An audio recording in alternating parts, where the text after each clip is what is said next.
For over 1,000 years, the city of Constantinople stood as a bastion of ancient knowledge and Christian faith, the mighty heart of the Byzantine Empire. Its fall in 1453 to the Ottoman Turks marked the end of an era, ushering in centuries of Ottoman dominance across the Eastern Mediterranean and fundamentally reshaping European destiny. But what if, against all odds, the desperate defense had triumphed? What if the last Roman emperor, Constantine IX, with his meager but resolute forces, had repelled the colossal Ottoman siege, holding the line against the encroaching tide of empire? Our divergence begins on that fateful morning of May 29, 1453.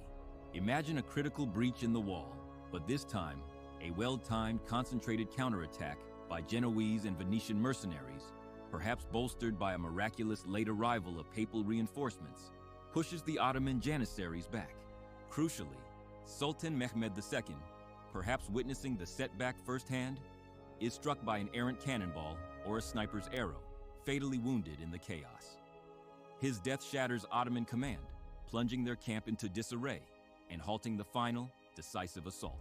Without their charismatic young leader and facing renewed resistance, the Ottoman army collapses into a disorganized retreat. Constantinople, battered but unbowed, remains a Christian city, a living relic of the Roman Empire, though scarred by the ordeal. The immediate aftermath is a mixture of relief and exhaustion. Emperor Constantine IX, a hero in the eyes of Christendom, appeals to the West for substantial aid, and this time, with the immediate threat proven, a genuine, albeit limited, response materializes. The Ottoman Empire, reeling from Mehmed's death and a humiliating defeat, descends into a period of succession crisis and internal strife. Without their visionary leader, rival princes vie for power, delaying their expansion and turning their focus inward. The Byzantine Empire, though a shadow of its former glory, becomes a critical strategic buffer. Western powers, particularly Venice and the papacy, invest heavily in strengthening its defenses and infrastructure, seeing it as Christendom's bulwark. This fragile second Rome becomes a perpetual point of contention, constantly needing subsidies and mercenaries from its Western allies. The balance of power in the Eastern Mediterranean stabilizes, but it's a tense, precarious stability, always on the brink of collapse. Balkan states, no longer facing the immediate, overwhelming Ottoman tide, retain more autonomy. Serbia, Wallachia, and Hungary, while still contending with raids, develop stronger internal structures and alliances, delaying their eventual subjugation. Decades later, the geopolitical map of Eastern Europe is starkly different. The Ottoman Empire, without Constantinople as its glittering capital and strategic linchpin, shifts its focus to consolidating Anatolia and perhaps pushes south into Egypt earlier, away from Europe. The Mamluk Sultanate in Egypt, a historical rival, now faces the full brunt of Ottoman power earlier and potentially falls sooner, accelerating a different kind of Ottoman expansion and diverting resources from the West.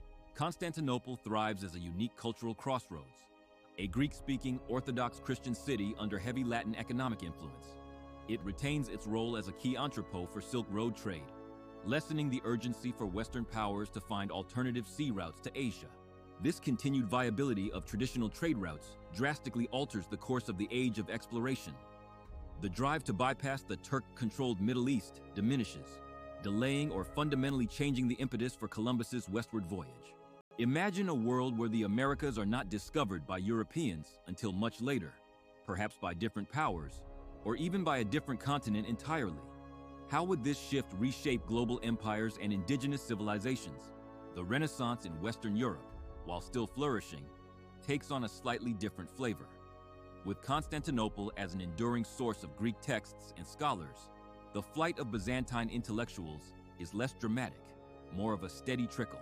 This continuous, less concentrated influx might temper some of the urgency and radical humanism of the early Renaissance, leading to a more gradual absorption of classical knowledge, perhaps shifting artistic and philosophical trends subtly. The religious map of Eastern Europe remains predominantly Orthodox. Without Ottoman pressure, the forced conversions and cultural assimilation of populations in the Balkans are largely averted, preserving distinct national and religious identities. In our timeline, Russia eventually positions itself as the third Rome after Constantinople's fall.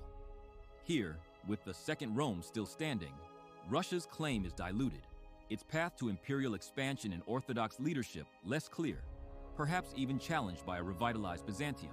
The Byzantine Empire, though continually battling internal decay and external threats, manages to survive for another 3 centuries, a guarded gate of Europe, constantly demanding attention and resources from its Western benefactors. This ongoing drain might even exacerbate tensions between Catholic and Orthodox Europe, as the costs of maintaining Byzantium clash with other geopolitical interests, perhaps delaying or complicating the formation of nation-states in Western Europe.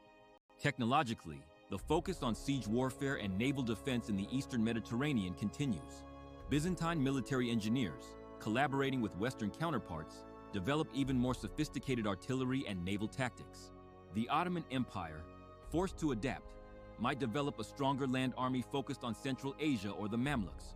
But without the easy access to European trade and naval resources that Constantinople provided, its maritime ambitions might be stifled. This could lead to a less globalized world, where major powers remain more regionally focused. The rise of colonial empires, driven by overseas trade and resource acquisition, might be profoundly dampened or occur centuries later. The legacy of classical antiquity, continuously preserved and reinterpreted in Constantinople, influences a slower, more deliberate intellectual evolution across Europe. The separation between Eastern and Western thought remains pronounced. The vibrant cultural exchange that occurred in our timeline between Ottoman, Greek, and Balkan peoples takes a different, less integrated form. Instead of assimilation, there's a prolonged tension and rivalry, a persistent borderland. What does a world lose when cultures do not merge and synthesize under common rule, but instead maintain centuries of wary coexistence across a fortified frontier? The Habsburg Empire, instead of being the primary bulwark against the Ottomans in Central Europe, finds itself contending with the more complex Balkan dynamic, perhaps shifting its ambitions and alliances further north or west. Conversely, the Polish-Lithuanian Commonwealth might face less pressure from the south, allowing it to develop into an even greater Eastern European power, possibly shifting the balance of power on the vast plains of the continent. The Mediterranean itself remains a contested zone, but with a more prominent Christian naval presence centered around Byzantium and its Venetian-Genoese allies, perhaps stifling some of the Barbary piracy that plagued our timeline. This could, in turn, accelerate the development of larger, more powerful naval vessels by the European powers, focused on Mediterranean dominance rather than transatlantic voyages, creating a very different balance of maritime power.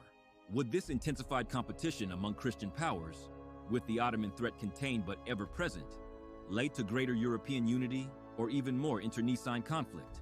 Centuries later, by the dawn of the industrial era in the 18th century, the Byzantine Empire, perhaps having evolved into a Neo-Byzantine kingdom or a federation of Eastern Orthodox states, still stands. It remains a crucial, if often beleaguered power, having survived by constantly balancing Western patronage against the persistent, though less existential threat of a different Ottoman Empire to its east. The Ottoman Empire, never truly achieving the heights of its historical counterpart, is a powerful but more regionally confined entity, perhaps a formidable Anatolian and Arab power, but without its European foothold or prestige. In this timeline, the age of exploration might have taken off much later, perhaps only truly gaining momentum in the 17th or 18th centuries, after internal European pressures or new technological breakthroughs finally drove Europeans westward. The Americas, if discovered at all, would have a drastically different colonial history, perhaps colonized by different European powers, or at a much slower pace, allowing indigenous cultures more time to adapt or resist. The Industrial Revolution, driven by different economic incentives, might still emerge in Western Europe, but its global impact could be localized, with less raw materials flowing from newly exploited colonies. In the Balkans, the absence of widespread Ottoman rule means a patchwork of Orthodox Christian kingdoms and principalities, perhaps leading to a different, equally complex tapestry of national identities and regional conflicts in the 19th and 20th centuries. Daily life in Constantinople, the enduring Second Rome, would be a constant negotiation of tradition and foreign influence. Greek would remain the dominant language, but Latin and Italian dialects would be heard in the bustling merchant districts. Orthodox Christianity would anchor its identity, but the city would also be home to vibrant Catholic and perhaps even smaller Jewish communities, reflecting its role as a bridge between East and West. The intellectual life would be a continuous fusion of ancient Greek philosophy and modern European scientific thought, perhaps leading to new schools of thought or even a different kind of enlightenment, less focused on radical breaks with the past. This endurance of Byzantium, however, would come at a cost. It would be a perpetually besieged state, its resources stretched, its people living under the constant shadow of potential invasion, a dark and watchful existence. The cultural vibrancy might be tempered by a certain conservatism, a clinging to tradition as a defense against outside threats, limiting internal innovation and societal change. Would a world without a powerful Ottoman Empire pushing into Europe ultimately be a better one, or merely a different one, with its own unique set of prolonged conflicts and missed opportunities? The enduring story of Constantinople reminds us of history's profound contingency.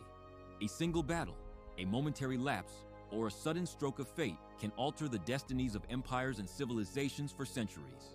In this imagined world, the Byzantine Empire, a civilization often romanticized as a lost golden age, becomes a testament to grim perseverance, a constant reminder of a threat narrowly averted, a beacon that refused to be extinguished.